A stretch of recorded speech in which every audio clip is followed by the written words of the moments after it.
Fábio Linhares, esse é o momento exato em que ele recebe voz de prisão no velório da esposa, é isso, Fábio? Boa tarde. Boa tarde, Bate. Boa tarde para você que acompanha o Cidade Alerta. Exatamente, Bate. A gente vê aí esse marido sendo levado com as mãos para trás pelos policiais que foram até o velório da esposa dele e acabaram prendendo ele. A gente vê mais uma vez outra pessoa que coloca a mão em frente à nossa câmera, não permite que o cinegrafista da nossa emissora, mais uma pessoa também fazendo a mesma coisa, cobrindo a câmera, impedindo que a gente fizesse a imagem do marido que acabou preso no velório da própria esposa. Bate. Ok, obrigado aí, Percival de Souza. Caso fortíssimo, hein, Perci? Pois é, você vê que a polícia investigou muito bem o caso e o primeiro ponto foi ligar todas as circunstâncias, inclusive as indiciárias, e constatar, foi uma grande surpresa ao Bate. O crime não aconteceu no interior do carro. Quer dizer, o corpo da esposa do Odair foi colocado lá dentro depois dela morta já. Por isso, a vistoria na casa do Odair foi muito importante. Primeiro, por encontrar aquela mancha de sangue na parede. Depois, por descobrir que o tapete da sala tinha sumido. Quer dizer, o Odair matou, enrolou o corpo da esposa no tapete, saiu, foi para o carro e ainda teve aquele detalhe muito importante. O banco onde ela estava e foi encontrada a morte ficou reclinado. O crime aconteceu dessa maneira, Bate. Vem para cá, por favor. Algumas regiões do país ficam com a programação local.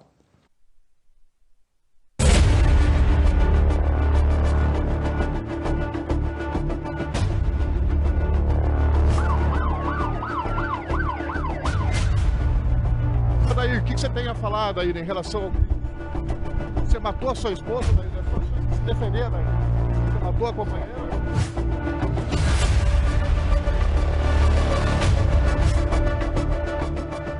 Boa noite, Paraná. Reviravolta. Marido é preso no enterro da esposa. A polícia não tem dúvidas de que foi ele quem cometeu o crime. Uma imagem do condomínio onde o casal morava mostra o homem saindo com a Franciele já sem vida.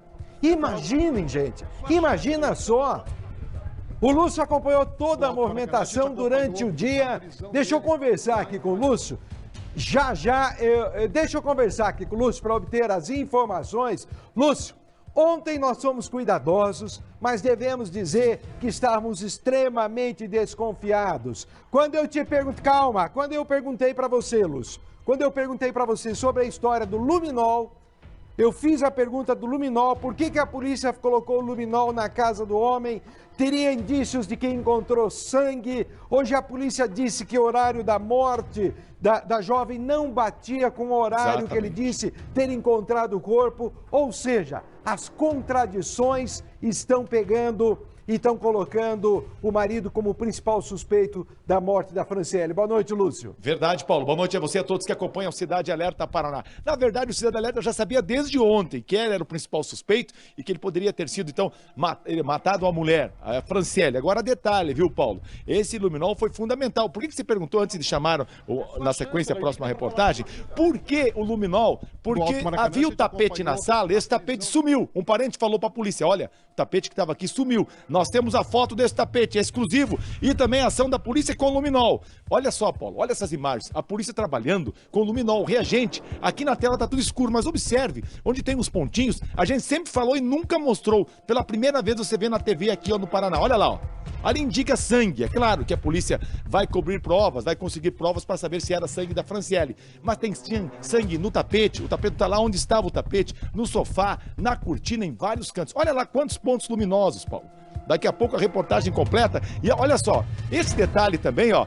A polícia acredita que nesse momento, como você disse agora há pouco, Paulo, a Franciele já estaria morta, lá ao lado do marido, lá, ó, tá vendo? O pescocinho virado pro lado ali do vidro do carro. Depois, quando ela foi encontrada morta, a mesma cena em Colombo. Então a polícia tem muitas provas de que Odair, então, é o principal suspeito. E hoje à tarde, depois que o Thiago Silva mostrou que ele foi preso no velório, logo após o enterro da mulher, ele foi para audiência de custódia e nós acompanhamos essa saída dele da delegacia. Vamos ver como é que foi.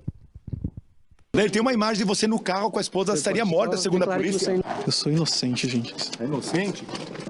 Você escondeu o tapete da casa, não? Da sala? O tempo todo tá falando que é inocente, tá aí, não confirma nada e agora está sendo levado para audiência de custódia.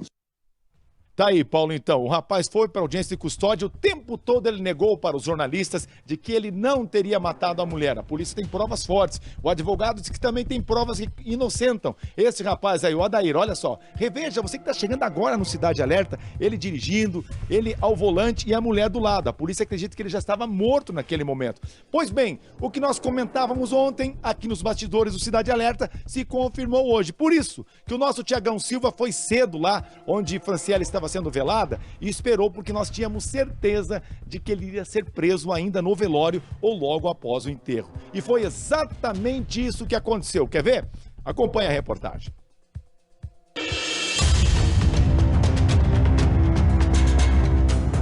O homem que chora na delegacia horas após o crime foi apontado pela polícia como suspeito de ter matado a companheira. A prisão aconteceu durante o velório da vítima, mais uma viatura chegando neste exato momento, aqui nesse cemitério em Curitiba. É uma prisão temporária.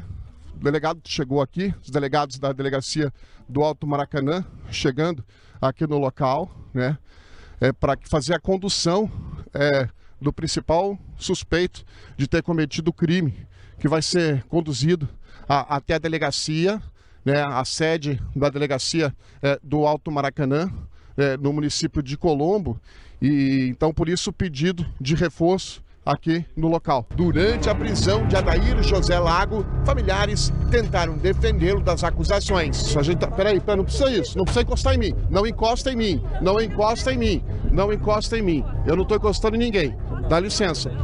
Sem o uso da força ou algemas, Adair foi colocado na viatura da polícia e conduzido para a delegacia. Adair se manteve em silêncio, não confessou o assassinato, preferiu ficar calado. Adair, o que você tem a falar, Adair, em relação ao crime? Você matou a sua esposa, Adair? É a sua chance de se defender, Adair. Você matou a companheira? Você matou a Franciele? Você quer falar alguma coisa? É sua chance, Adair. O que dá pra falar pra família? Para a polícia, Adair, ao ser ouvido no dia do crime, mentiu. Uma imagem do condomínio onde um casal morava mostra Adair saindo com Franciele sem vida. Durante a investigação, a polícia descobriu que Adair estava prestes a fugir. Ele já tinha entregado as chaves da casa, transferido o dinheiro das contas bancárias e antes que escapasse, ele foi detido. A prisão de Adair José Lago é temporária por 30 dias. Ele foi encaminhado para o presídio, onde aguarda agora decisão da justiça.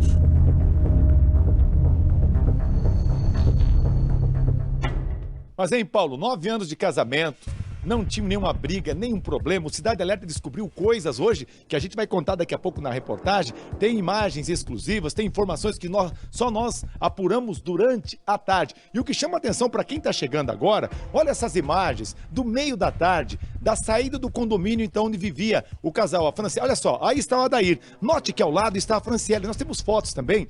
Antes dela ser encontrada morta, olha lá, no cantinho, Franciele de óculos e sol, gente. É tarde, claro.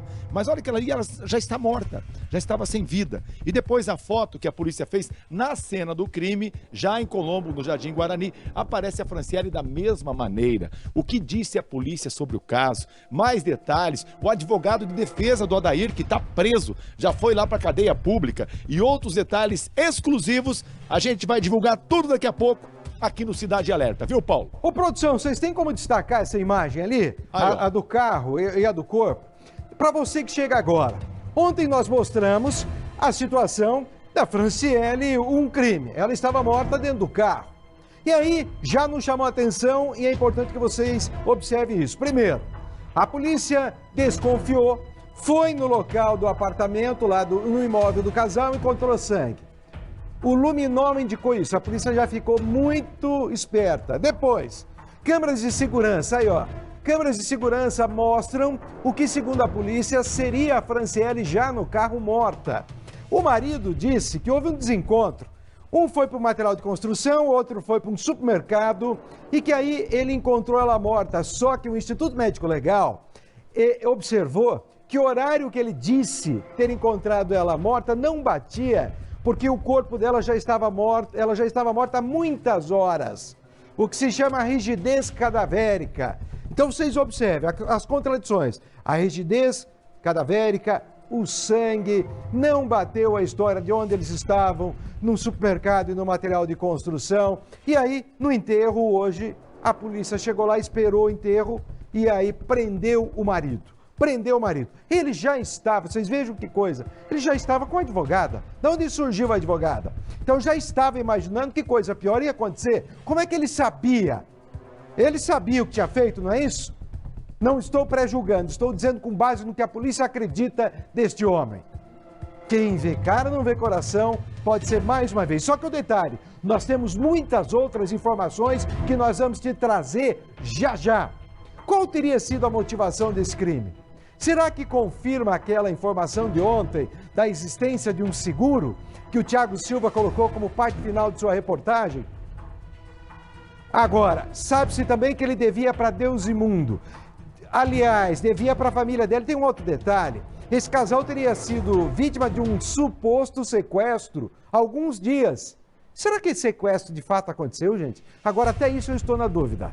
Será que esse sequestro não foi forjado, hein, gente? O que fez este homem supostamente tirar a vida de uma mulher com quem convivia há 9 anos? Se ele devia e devia para a família dela, isso não seria justificativa em hipótese alguma para se tirar uma vida, até porque uma dívida se transformou agora nisso aí, ó. Se ele tinha a dívida, quanto mais não terá agora, só com advogados. Eu quero mais uma vez o trechinho que o Lúcio tenta conversar com este homem acusado desse crime bárbaro. Olha só. Ele tem uma imagem de você no carro com a esposa, estaria morta, segundo a polícia. Eu sou inocente, gente. É inocente? Você escondeu o tapete da casa, não? Da sala? O tempo todo tá falando que é inocente, tá aí, não confirma nada e agora está sendo levado para audiência de custódia. Tá, vamos lá.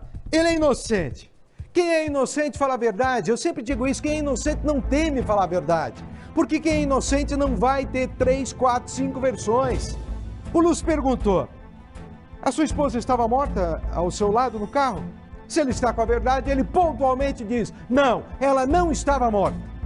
Vocês observem que ele não respondeu, disse, eu sou inocente. O Lúcio pergunta sobre o tapete com sangue.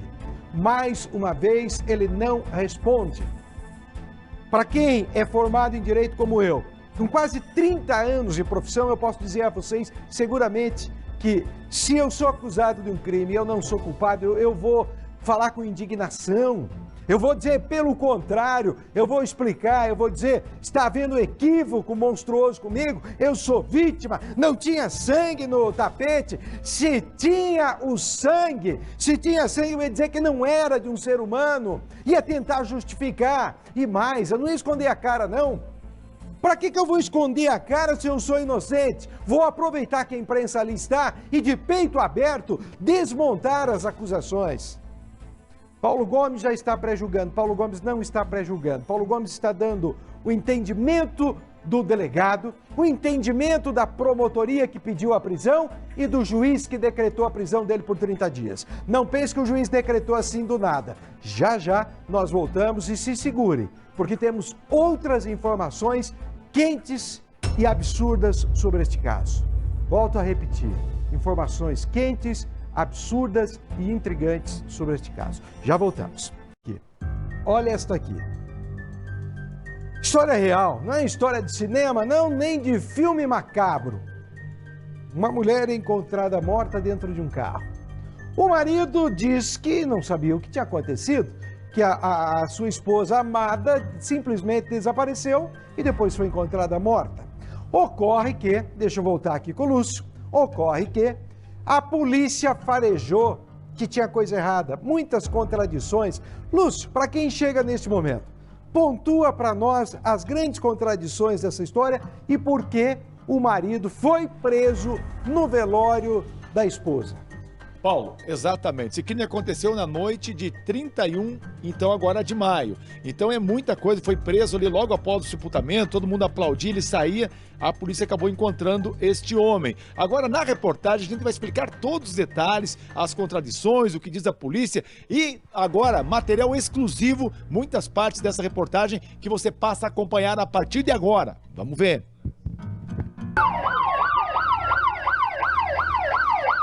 Depois de ser preso logo após o enterro do corpo da mulher, Adair Lago foi levado à audiência de custódia. Adair, tem uma imagem de você no carro com a esposa, estaria morta, segundo a polícia. Eu sou inocente, gente. É inocente? Adair, você escondeu o tapete da casa, não? Da sala? O tempo todo tá falando que é inocente, tá aí, não confirma nada e agora está sendo levado para audiência de custódia. Da audiência, Adair foi direto à cadeia pública.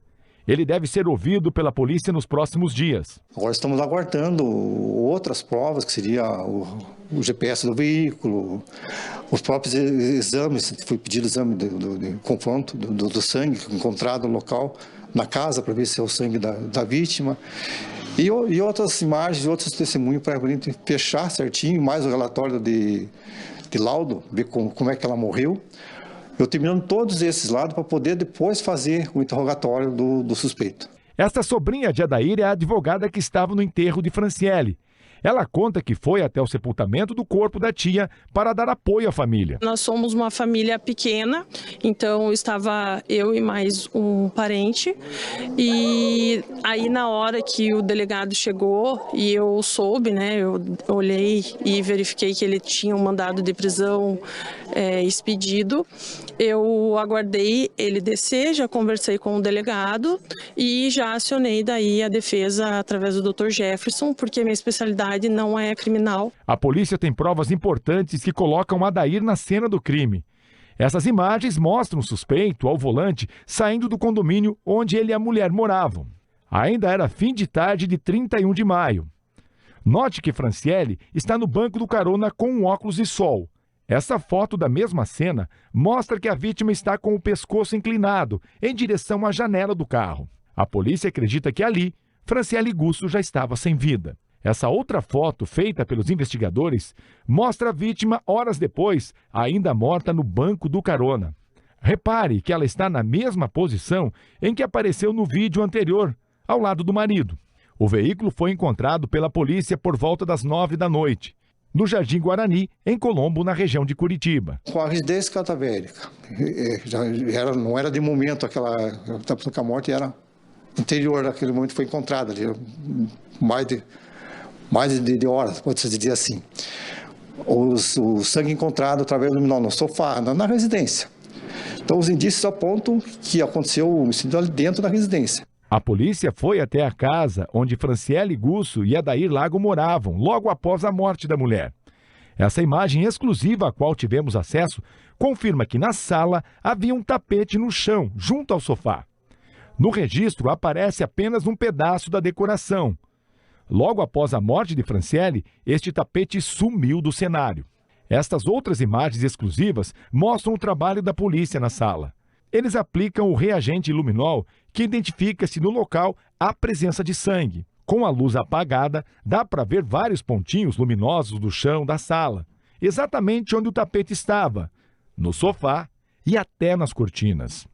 Segundo a polícia, são indícios de que Franciele teria sido morta naquele ambiente da casa. Se declarou inocente, disse que não tem envolvimento com o fato em si e que nós vamos juntar, então, se pôr à disposição da justiça, cedendo acesso aos seus celulares, contas bancárias, conversas, para demonstrar que esse fato não foi planejado e que sim, ele será reconhecido ao final do processo como inocente. Adair e Franciele moravam em uma casa de alto padrão alugada, em Pinhais, na região metropolitana de Curitiba.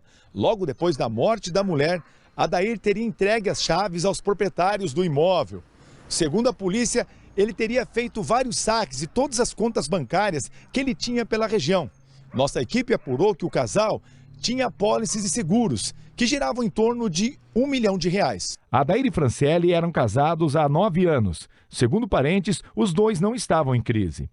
Além de gerente financeiro de uma empresa em São Paulo, nas redes sociais, Adair prometia investimentos bem acima do valor de mercado, com rendimentos que poderiam chegar a 10% ao mês.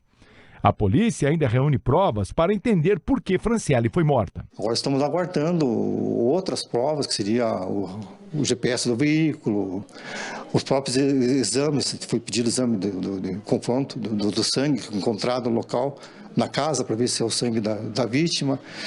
E outras imagens, outros testemunhos para a gente fechar certinho, mais o relatório de laudo, ver como é que ela morreu.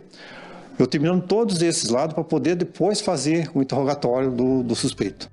Aí que tá, né, Paulo? Ele ainda aguarda saber também onde está esse tal tapete que desapareceu da sala. Cadê o tapete? Um familiar contou que havia o tapete. E aí nós tivemos acesso a essa foto e mostramos na reportagem. Mas no mínimo 20 dias para o Adair ser ouvido oficialmente pela polícia. Enquanto isso, tá na cadeia pública aqui de Curitiba. Paulo. Obrigado, Lúcio.